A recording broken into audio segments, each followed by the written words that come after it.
In 2002, there was a poll done among British schoolchildren that found that more of them recognized Pokemon than actual wildlife.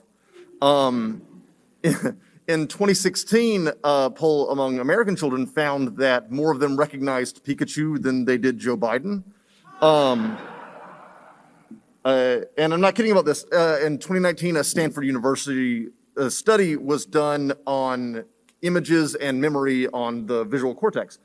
And it found that people that had grown up with Pokemon and had grown up basically from a very young age learning to correlate all these monster designs with all of their names had a much deeper groove there. It had actually, being a fan of Pokemon had actually improved the way they remember things. And I bring that up because this panel is basically about why these first 150 designs remain so deeply and like effortlessly effective. But what is the most important Pokemon design? Not him. Charizard's really cool. When Pokemon first came out, there was a lot of kind of hesitancy, not only about the fact that RPGs weren't as prevalent in America as they were in Japan, but about the fact that, oh, who is going to want these cute, cuddly creatures? You know, boys aren't. The idea that boys weren't going to go for them, which is why when Pokemon was first brought over, there was an idea to totally redesign them and overhaul them in a kind of like graffiti cool style. And Arakawa, who was the Nintendo of America president of the time, was like, no, they're great. Don't change them. Don't make Pikachu into a tall tiger with giant breasts. There's an interview with Junichi Masuda, who's, you know, a bigwig at the Pokemon, who basically just described it. It was like it was from Cats. It was horrifying. But Charizard basically became a comforting for them because it was really cool. It's a big, cool dragon that counteracts all like the Pikachu cuddliness. It was the #1 most wanted gift in 1999 Christmas season. The Charizard card has kind of become emblematic of Pokemon franchising in itself, but not Charizard. Mewtwo is really cool, but it's not him either. Mewtwo, as Charizard became emblematic of Pokemon kind of franchising on a wider scale, Mewtwo, locked away in Cerulean Cave, aka Unknown Dungeon, became much more representative of the fact that Pokemon was about exploring. If you learn about Mewtwo as the game goes along, there's little tidbits in Silph Co, and then when you go to the mansion in Cinnabar Island, you basically learn about its creation, its birth, all that stuff. But if you had no idea that Mewtwo existed, if you didn't have a strategy guide, you could play the whole game without ever running into it. Pokemon was about the idea that on this little 8-bit Game Boy screen, there was so much more to unlock and find. It was bigger than any video game could ever be, and it remains that way to this day. This is from if you recognize it from the Pokemon Puzzle League game. Pikachu is obviously very important. He is kind of Pokemon's brand ambassador at this point. He is like a Winnie the Pooh that fights. And everyone loves Pikachu, but he's not the most important design. The most important design of Pokemon is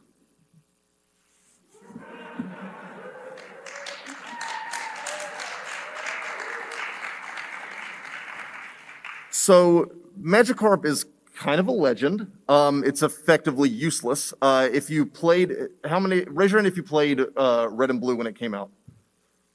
So before XP Share kind of became a thing, if you raised Magikarp, you remember the old put it at the front of the battle, and then before anything happens, you switch it back out, you take a hit.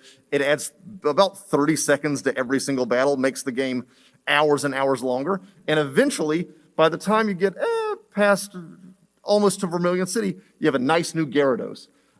You catch it with a disappointing Old Rod, yeah, it's basically a flop. It's one of the most useless creatures in the franchise, and it has such an effective design that it's almost awe-inspiring. So I'm gonna yell. Look at the contrast of the size of its This tells us it can't even move in the water. Look at its open mouth and eyes, just this vacant mouths and yards thing. It doesn't know it's been in a battle for its fame. It implies a kind of a lack of awareness. Look at the little barbels around its feathers, little barbels, little pins. Now, Magikarp its design is based on an Asian carp, and you can kind of feel that from the American name of Magikarp. But for those of us, if you grew up in the rural South where I did, you saw this and thought, oh, that's a cat. And finally, look at the little crown up on top. It's very, very noble for this stupid fish. It implies some kind of grandeur, some kind of potential that is yet to be unlocked. You wonder what it does from the moment you see it. And these 4 points are the tenets of every good Pokemon design. As soon as you look at it, you learn, 1, what it's like in action. In Magikarp's case, nothing. 2, you learn what its personality is like. 3, you learn what its relationship is to the real world. What kind of immediate reference do you get from looking at it? And 4, you learn what its relationship is to the Pokemon world. How does it evolve? How does it interact with the world around it? What does its appearance signify that lends to Pokemon's wider world building?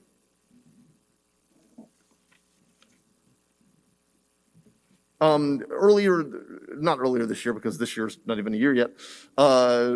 Last year, I wrote a book that's getting published in October called Monster Kids, How Pokemon Taught a Generation to Catch Them All.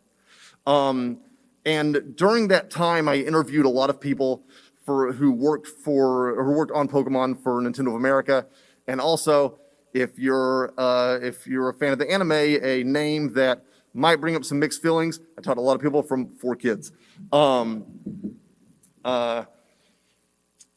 One thing that was very apparent as I talked to them was the fact that they never really referred to Pokemon as monsters. They always talked to them and referred to them as characters. And that's important, not just from like an in-game standpoint, from a marketing one as well. In a game, having each of these creatures have their own kind of distinct sense of self means that it counterbalances any lack of personality that, the main Red is cool, but he's just a kid with a hat. That's his whole personality. But he has 6 monsters that do all the heavy lifting character-wise for him. His JRPG party provides the personality that he lacks. Each monster feels distinct, they feel special, and that special aspect is where the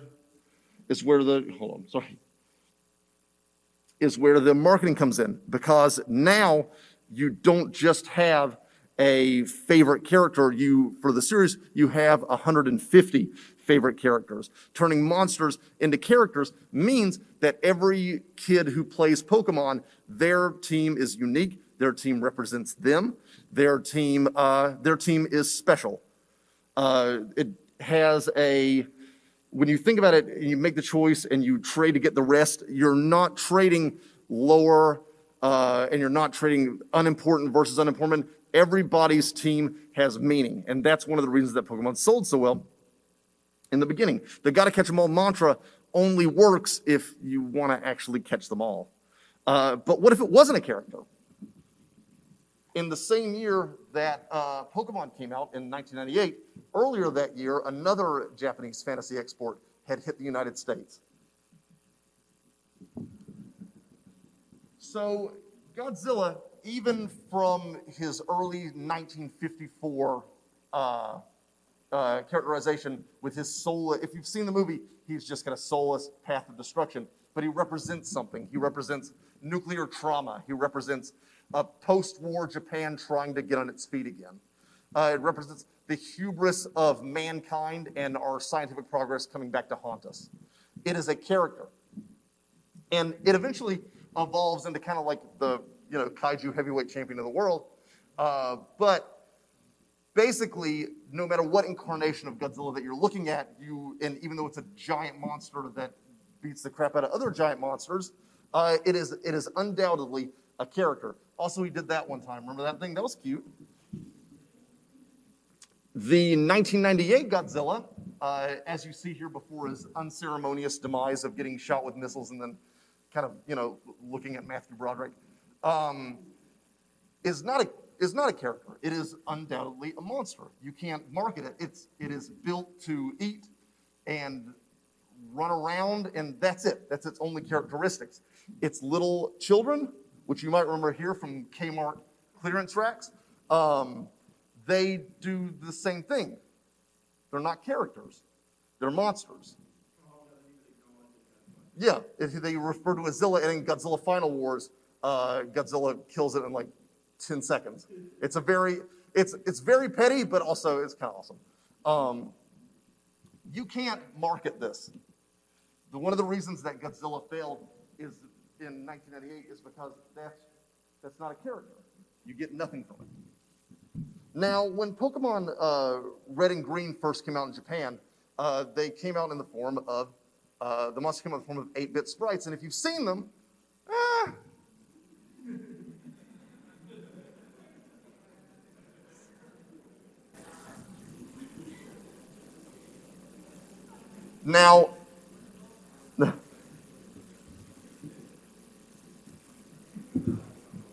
Now, on one hand, you kind of have to give it to them because Game Freak at the time had a handful of people on staff trying to make a game for a system that everyone thought was going to be dead pretty soon anyway.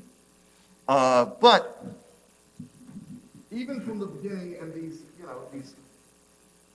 amazing designs, there's still a little bit there. You have, as you can be far-fetched, you have my Wigglytuff, my favorite, Ekans maybe. You have Venusaur who's getting squashed over the way to his own plant there. I like that. You have Kinto, and you have Dragonite.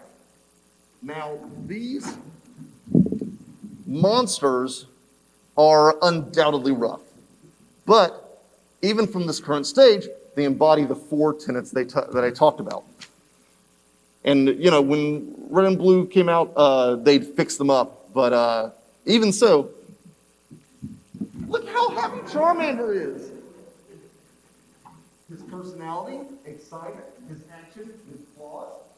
He relates to the wider world because he's a little lizard. You notice that in the dinosaur. Then you have Primate, who I feel like one of the people that like all this is that, they have to frame these designs into a little game system that somehow finds like a little neighbor. Yeah. That's neat. Thanks, Kinsumori. And I think also one of my favorite early ones from Red and Green is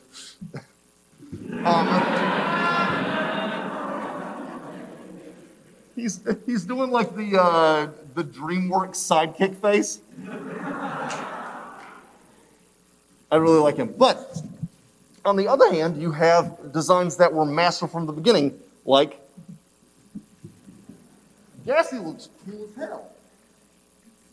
You know immediately he's a ghost. He's got something spectral about him. He is kind of like floating around in the ether. That is a character. That is something that you can sell. And then, of course, he's so cute.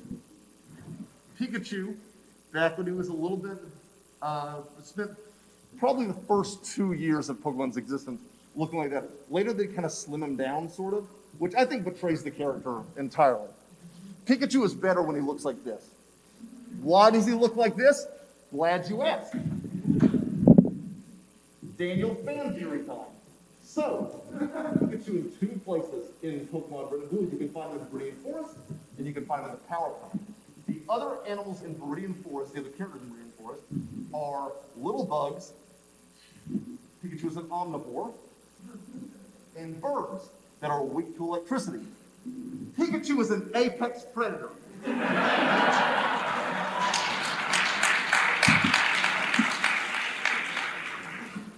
It feasts on what it wants. You are looking at God.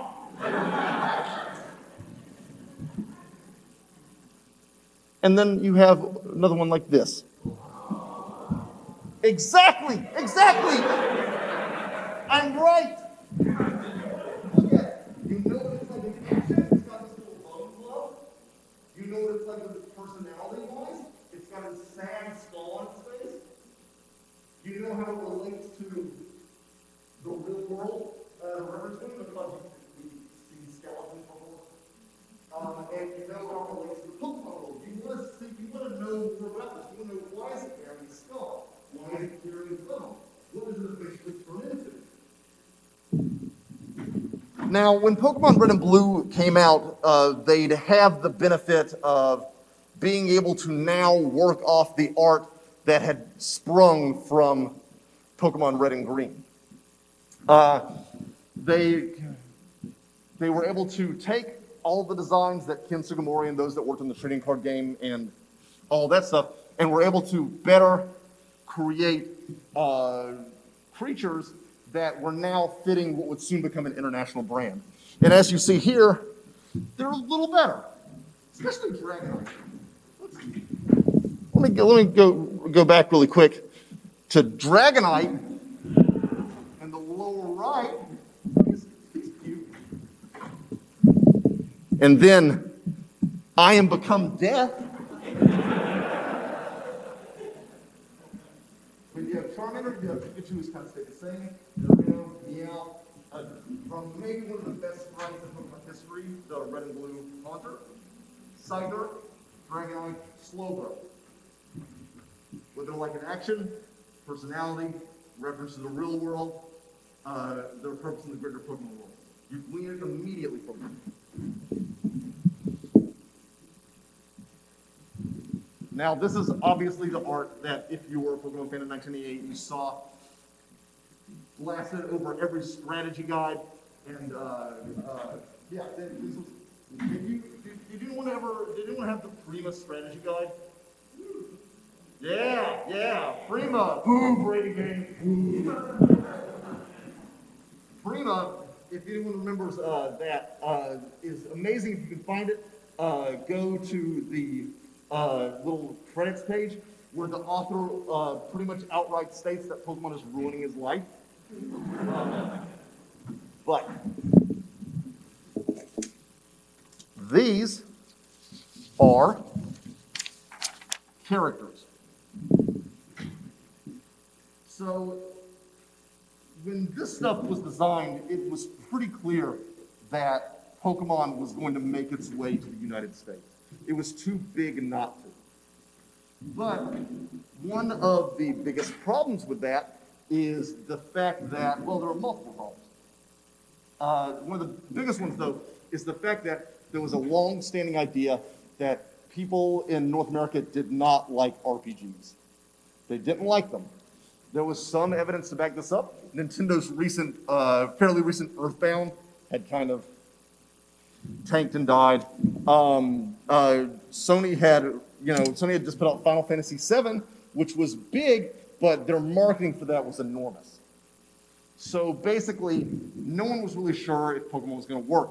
When I interviewed people for the book, there was a lot of basically every possible reaction in between of, yes, this is going to be great, and no, this is going to die on the vine. This is going to be so bad for us.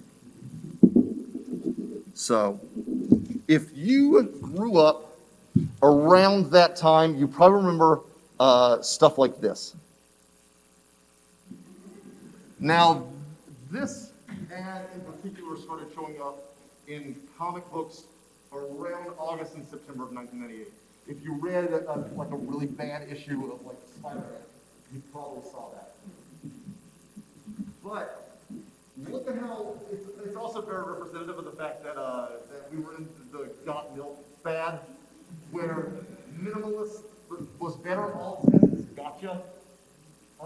It was just before the Game Boy Color started coming out with those ads with the creepy talking mouth. You know what I'm talking about? It was like, get into it. What happens in the game? It doesn't matter. Just get into it. So this kind of marketing shouldn't work.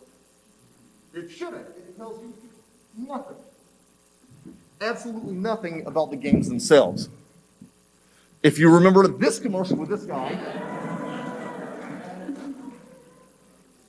if you've never seen it, basically the Pokemon get on the bus, Pikachu shows up, says Pikachu, he goes, hey, whatever, which is kind of like how my dad was when I first started on Pokemon. They get on the bus, he drives them around, he crushes the bus. The first Pokemon commercial is about actively crushing the monsters, and then he plays in like a dirty warehouse. Stuff like this, again, should not have worked as well as it does. But the fact that, look at him. But the fact that there is such an immediacy to these designs, that there is such an instant relationship that you figure to the fourth things that I talked about earlier, means that even if you were a child in the middle of nowhere, North Carolina, like I was, you want to catch them all. I had never played anything like Pokemon beforehand. Most of my friends never had either. Pokemon is most people's introduction to the RPG genre, and it all helped. Basically, Pokemon didn't just introduce itself to the West; it introduced an entire genre of video games to it as well. It was without it, we probably wouldn't be able to have a fairly thriving, well, depending on who you ask, a fairly thriving availability of RPGs here. So, let's move back to him. Now, Pikachu is kind of Pokemon's main character. As I said, the Pokemon make up for whatever deficiencies or lack of attributes that the character you play as in the game lacks. Shortly after Pikachu was created, Game Freak held a poll to find the monster that everyone liked the most, and Pikachu was it. Years go by, Pikachu becomes Satoshi, and later Ash Ketchum's starter monster in the anime itself. Pikachu is now the potential best friend for every child in the world. And they had a lot of faith in it. Unlike a lot of the other monsters, Game Freak and Nintendo did not allow Pikachu's name to be changed. I imagine if they had, we probably wouldn't look at it like Shock Mouse or whatever. Why is Pikachu so likable? A bunch of reasons. He's a very friendly yellow color. He's cute enough to cuddle, but dynamic enough to battle. He's a small rabbit, which makes him an instant pet. In the Crystal book, I spoke to R.J. Palmer, who worked as one of the monster designers for Detective Pikachu movie. And his position of why Pikachu was so popular is because both Pokemon and Pikachu start with P sounds. So if you forget one, you know the other. Pikachu is everywhere in Pokemon marketing back in those days. And after that, it was anyone's guess. No one had any idea of what monsters would be popular. There were like guesses, like Charizard and Blastoise, but when it came to Pokemon, where's the, oh no. No one. When it came to the Pokemon that would come after Pikachu in terms of, putting them in branding, no one had any clue. It's why during the first fast food tie-in with KFC, the grand slam of monsters that they chose were Zubat, Seal, Vulpix, and my boy Dratini. They're not A-listers, but they were basically thrown out, all 150 were thrown out into the world to be like, okay, children, battle over which ones you like the most. And it turns out they like them all the most. However, even with that random selection of 4, all of these stick. Dratini is a dragon, but he's kind of smooth and soft and mystical, unlike a lot of a lot of Western dragons are much rougher around the edges. They look like Smaug from The Hobbit. But then you have Dratini, who's, cute. Seal looks like a cuddly monster that you could hug, also a seal. Vulpix is a fox, and if you don't like foxes, I don't like you. And Zubat is a bat. You look at the open mouth and sharp teeth and lack of eyes, and you immediately have questions about it. How does it function? How is it dangerous? No matter which ones they are, you want to catch them all. Now, I talked earlier about the fact that when Pokemon was created, a lot of people thought that it was going to be for a dying system. The Game Boy had been around since 1989. Usually consoles, like their heyday, they're usually put out to pasture around 6 or 7 years. And if they're not, then there's obviously something in the works being made that will replace them. That was even longer in America. Pokemon was coming out, I want to say, 9 years into the Game Boy's lifespan. Now, the Game Boy had outlasted all of its peers at that point. Mostly because it had good games, and also because it didn't take like 6 batteries to run for like 15 minutes. The Game Boy could last an entire car trip. And so the problem became, how do you sell what is eventually going to be the Game Boy's reason for being to people that considered it on its way out? How do you sell it to people that don't think that the RPG genre is going anywhere? How do you sell it to kids that don't potentially care about these monsters/characters? How do you sell it to, one of Pokemon's inspirations was the Dragon Quest series. And if you look at that, it was Dragon Warriors over here, and they got to about like 4 or 5, and they were like, nobody likes Dragon Quest anymore. And they shoved it out. So Pokemon's designs became the gateway for the entirety of, as I said, the entirety of the Game Boy, the entirety of RPGs as a medium, the entirety of the introduction of many of anime and of rich Japanese fantasy. And from then on, stuff like this, which beforehand you couldn't even imagine appearing on cereal boxes and toys and t-shirts, are now everywhere. Like, this shouldn't exist. That is a threat to mankind. But kids wanted it.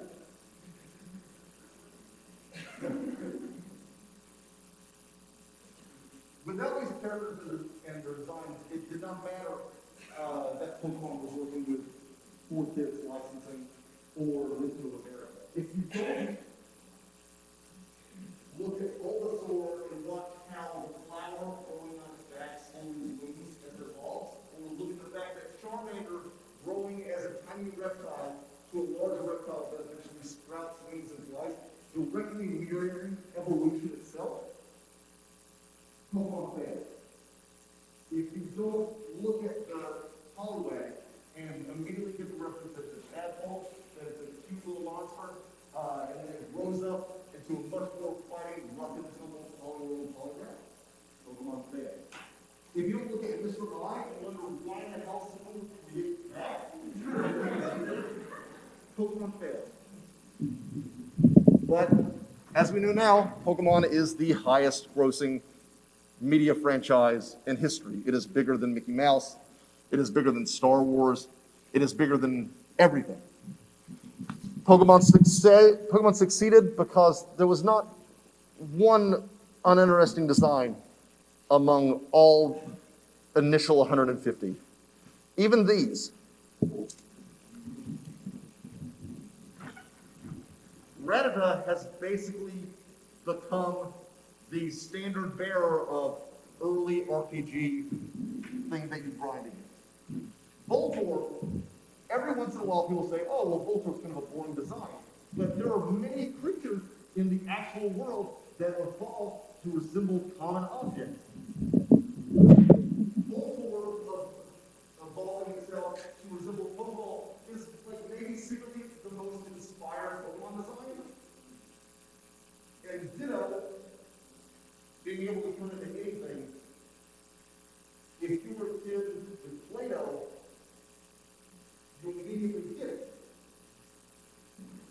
There's not a bad design at all. Whether you recognize it or not, it paved the way for an entire empire.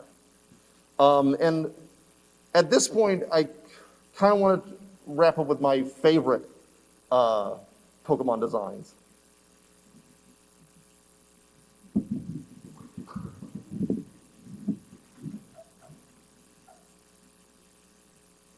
I spoke earlier about the fact that for a long time, dragons in Western pop culture were typically rough, they were typically coarse, they were typically selfish creatures hoarding gold. And then you got this. Now, watching this turn into Dragonite is essentially the birth of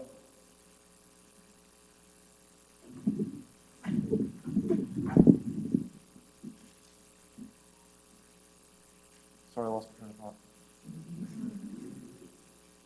It's essentially the birth of, well, it's the birth of why we're all here.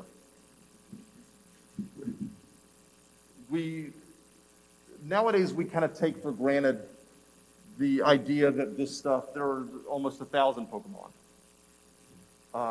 There's more than anyone could possibly remember. And we also take for granted the fact that we're at a convention for video games.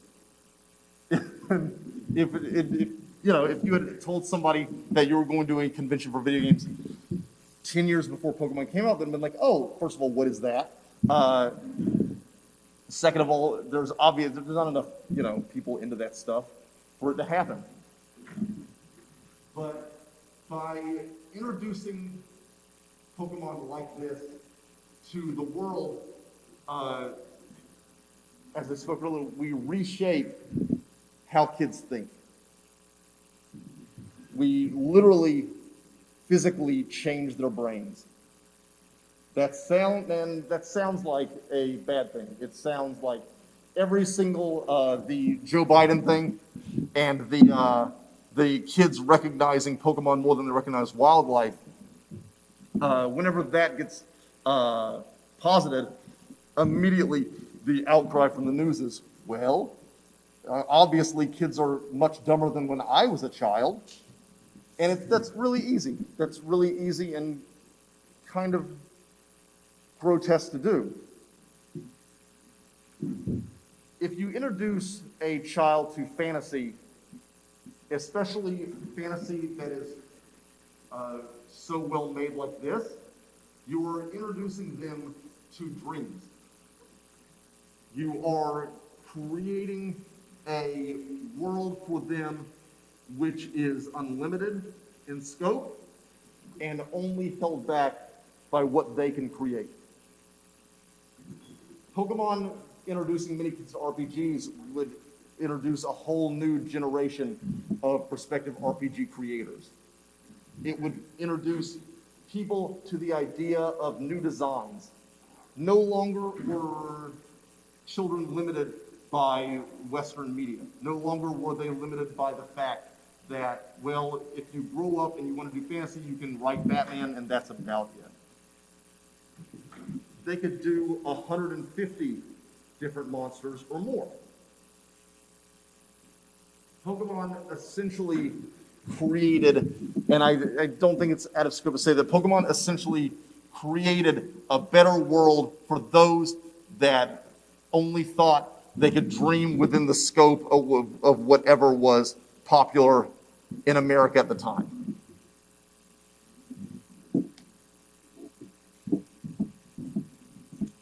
Now, I want to, and if y'all are up for it, I would like to hear from all. First of all, thank you so much for sitting through a tall nerd wax poetic about why Pokemon is meaningful for 40 minutes. It really threw me off when I forgot to include the KFC the KFC image. If you don't remember that, it's the commercial where Colonel Sanders both shills Pokemon and popcorn chicken at the same time, in which he calls them Pokémon.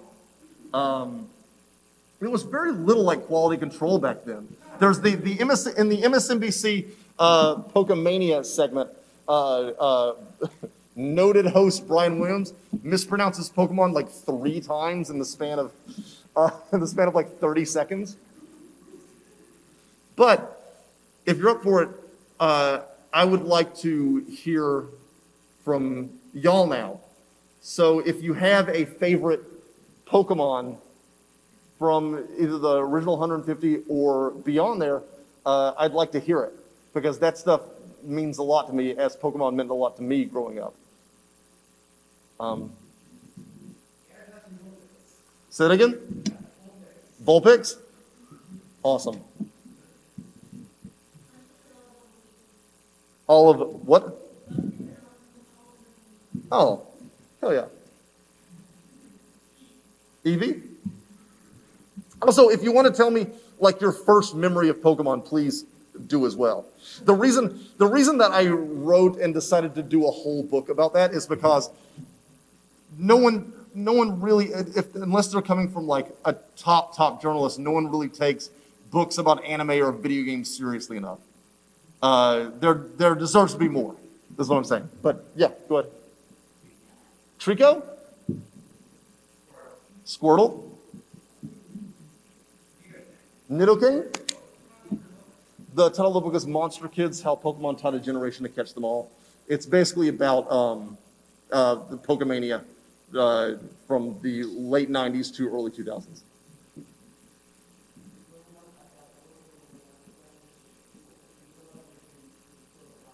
Yeah.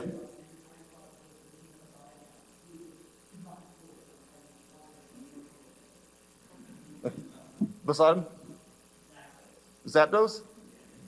Did you catch Zapdos in Power Plant when you first played the games? Nice. How many Ultra Balls?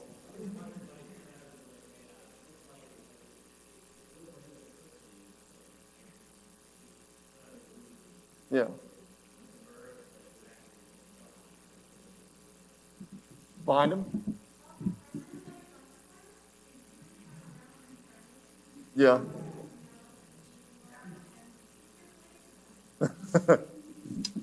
Back in the Tropius? Oh, cool. Exactly. Who doesn't like a flying dinosaur? Well, behind. Right there. Yeah.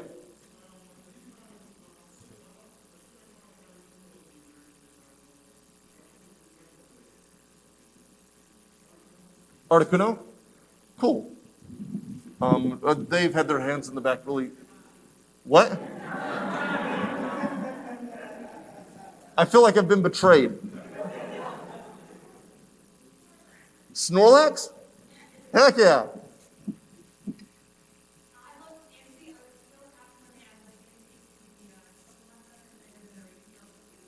One of the things that's really cool, like you kind of watch Pokemon evolve over time, like the designs become kind of more coherent, whereas in Red and Blue they don't exactly look like they do in the anime.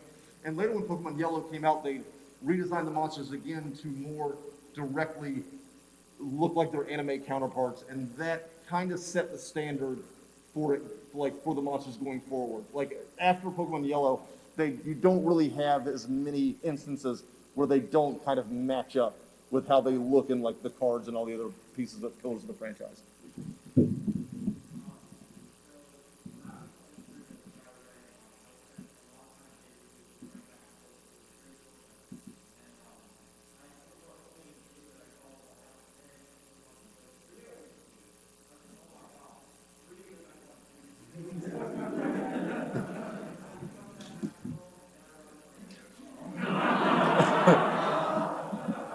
Doug Trio is a great example of the thing I was just talking about, where immediately you're curious as to like, is it 3 Diglets like that got stuck together, or? Yeah.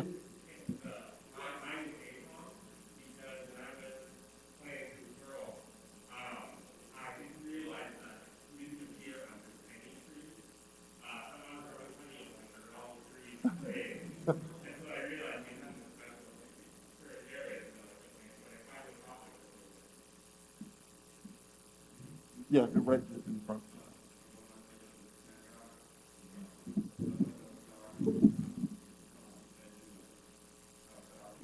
Yeah.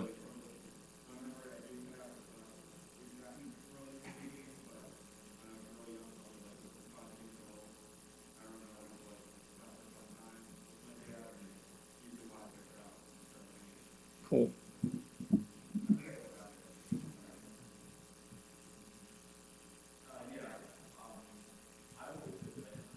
Mhm.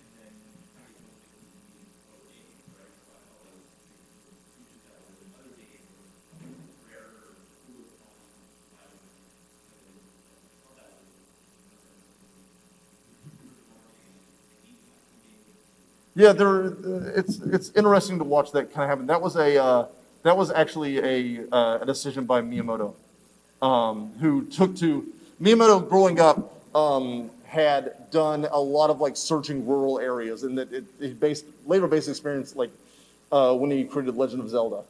But Satoshi Tajiri, the guy who created Pokemon, was also very fond of searching in dark, tunnels and caves to find bugs. And it's kind of one of those magical happenstances where you see why Miyamoto became so invested in Pokemon. He really found the kindred spirit in Tajiri.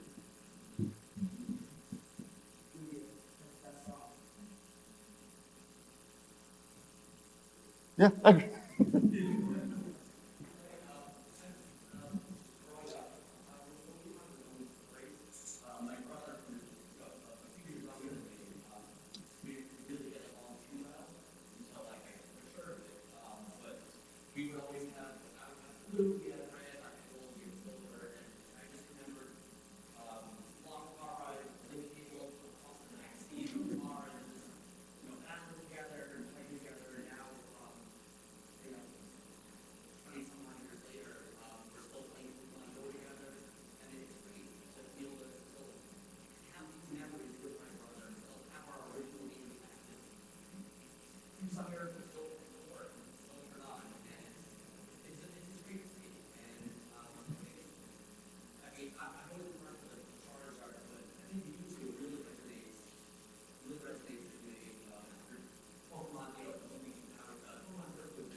Yeah. I'm glad you have that. I'm glad you have that with your brother. I'm glad you have that with your brother.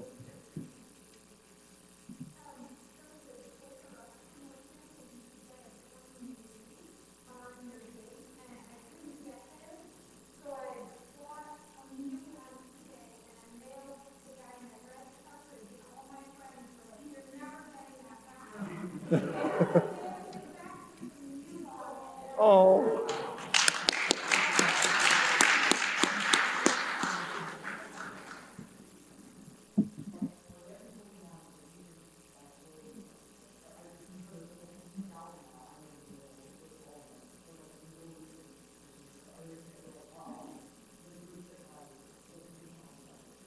Um,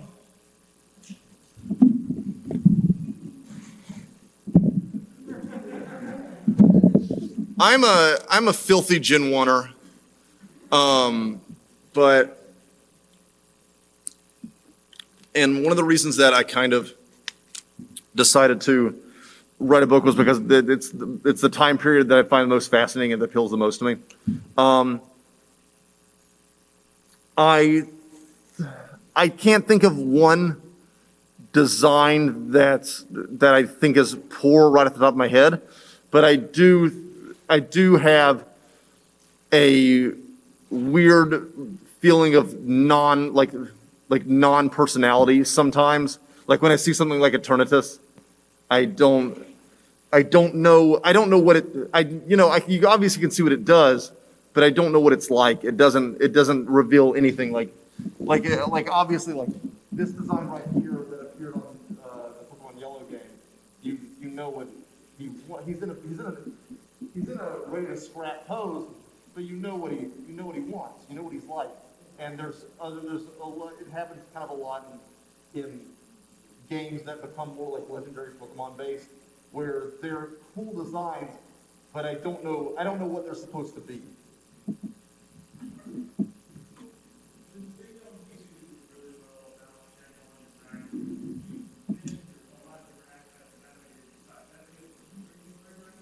I watch a lot of Pokemon.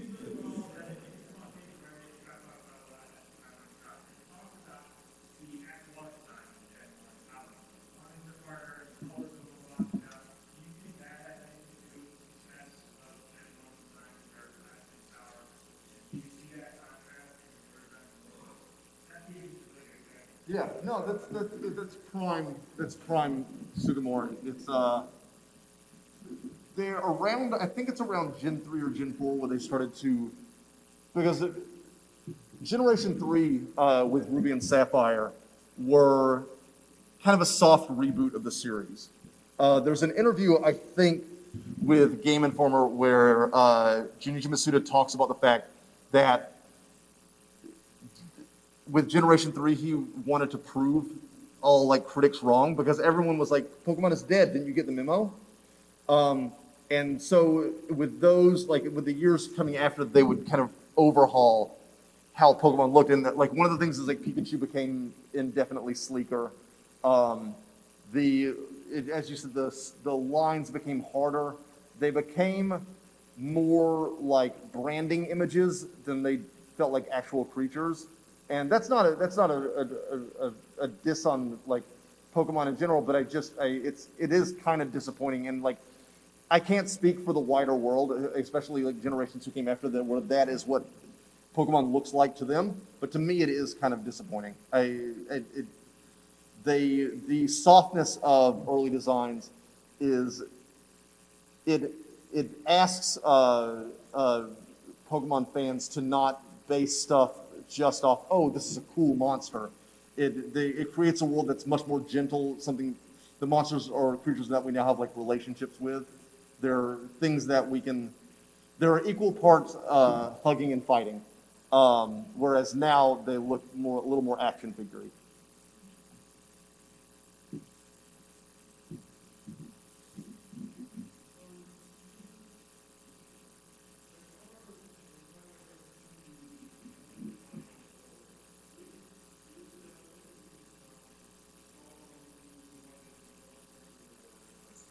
Do I like the most? I think Umbreon and Espeon are really cool. I really like how they created a day and a night Eevee to coincide with the day and night cycle that Gen 2 introduced. I'd probably say Espeon. I think Espeon's really cool. Yeah.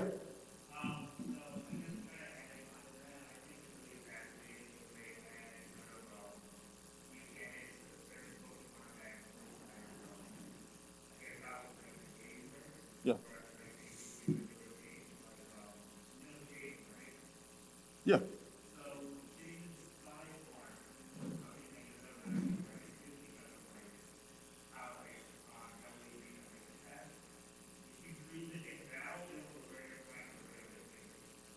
That's really cool.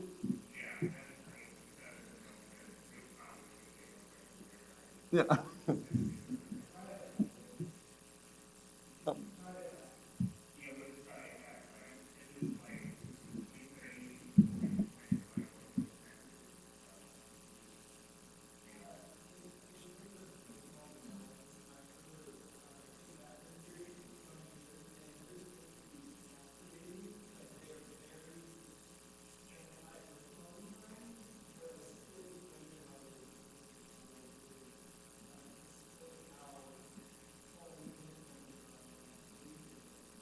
I really like Alola. I think it's a cool region. I wish that they don't stop the game every 10 minutes to like explain where you are.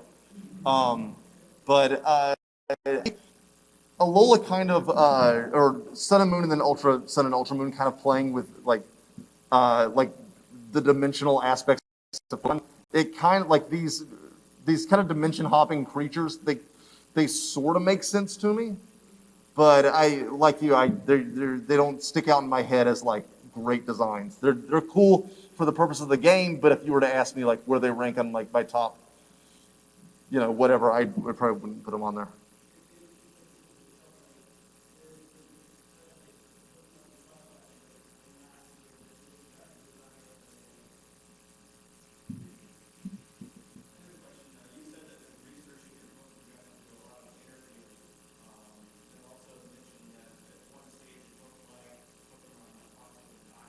Mm-hmm.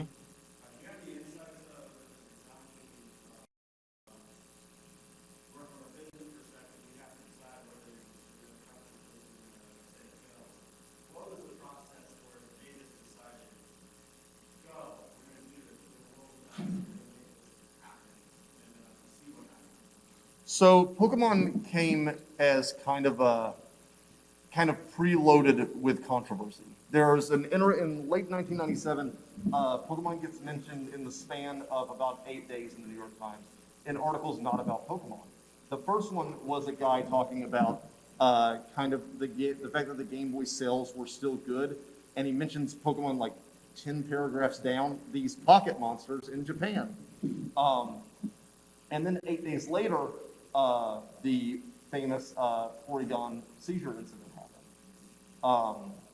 And as a result, these two things on the spectrum of audience reception of one, this is a popular thing, and two, this is apparently a deadly thing, really influenced Pokemon's strategy starting off, where they wanted to distance themselves and obviously they never played the Porygon episode in America.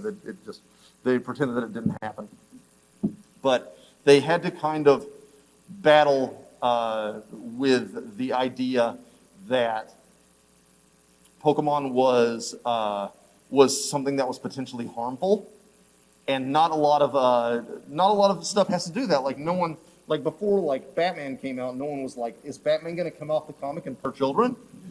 No one thought that, but their whole campaign was built around, okay, especially when it comes to 4Kids. The 4Kids people I talked about were deeply, deeply, deeply involved in marketing Pokemon, and the kind of ideology of it was, how do we get this to be a facet in every child's life? And one way was to do that was to make it appear as friendly as possible, because parents, if they had read that New York Times article, had seen the news things, they already had a grudge against it. And so that was kind of their whole driving ethos was, if we can, the adults aren't going to get this, and if they do get this, they're going to, they might not be so fond of it. But if we can have children, like have it involved in every section of their lives, because children are going to be the experts of Pokemon. There's nobody.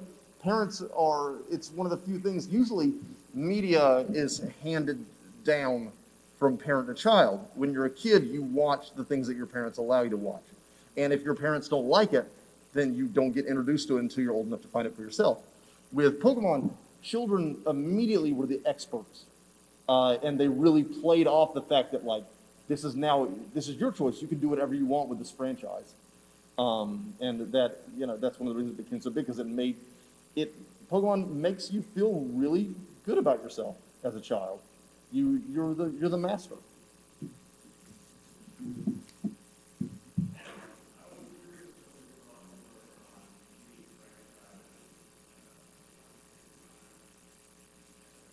Like Digimon and Monster Rancher and stuff. So I go into this in the book, and my time's almost up, but I'll do this in one more question. One thing I like them to like varying degrees. Like I love Digimon. Digimon's awesome. But if you look at like Digimon's branding compared to Pokemon's, Pokemon has to this day a kind of branding coherency that no other franchise on the planet has. A clear cut, every part of this franchise is a commercial for every other part. If you look at Digimon, when Digimon World, the PlayStation game, first came out in the United States, the ad for it had the picture of Metal Greymon and then a warning label that said, warning not for people that suck at video games. But then you have the show on Fox Kids with, you know, it's a cool show, but those two things don't line up. Watching the anime doesn't make you want to go buy the games. They're non-compatible. And that was, but, you know, so I don't go into like this, a 40-minute spiel about the ethics of Yu-Gi-Oh. I'll just say that in comparison, and it's ignoring a lot of other aspects like writing and design and everything, but when it comes to marketing, the reason that Pokemon, was so big while everything else was like kind of vying for second place was the fact that Pokemon was always a gateway to another part of Pokemon, whereas with these other things, it was kind of random whether you enjoyed, different aspects of it, Does that make sense? Yeah. Anything else? Okay. Okay. Missingno is super cool, and I'll leave y'all with this because it might go over time. Early in the presentation, I talked about the fact that Pokemon is built to build bigger than Pokemon. It's one of the greatest video games of all time that I and that it also holds true for a lot of consumer games, where you're simply playing a little big, constrained story on a little big console. But the things that you imagine exist in this universe are so much grander than anything possible on like the little bitty console. Missingno and people looking to go find it basically kind of represents that in its totality, where you hear about all these rumors, you do it, it might mess up your game to the extent that you have to restart it or otherwise you lose all your progress. But you're able to now go back to your friends and say, I found Messino. Have you found Messino?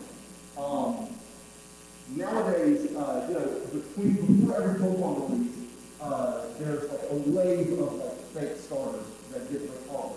And it's amazing people that do a Pokemon website, but it's almost built into how you receive Pokemon inherently, based on things like Messino, where we're always searching for something else. There's always something grander, and usually that something grander is just in our imagination.